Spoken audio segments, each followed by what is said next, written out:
இன்றைக்கி குச்சிக்கிழங்கு எடுத்து நல்லா கழுவி கட் பண்ணி வச்சுருக்கிற குக்கரில் தண்ணி விடாமல் வேக வைக்கிற மாதிரி வாங்க வைக்கலாம். பெருசாக இருக்கிறதையெல்லாம் அடியில் வச்சுக்கோங்க.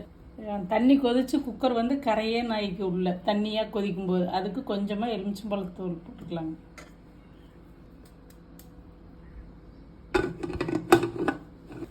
வெந்துருச்சு, எடுத்துக்கலாங்க. இப்போ கொஞ்சம் ஆறட்டு.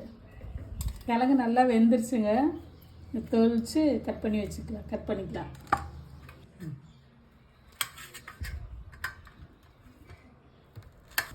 இப்போ வணக்கில் தாளிச்சுட்டுக்கலாங்க. கடுகு போட்டுக்கலாம். எண்ணெய் வெங்காயம் போட்டுக்கலாம்.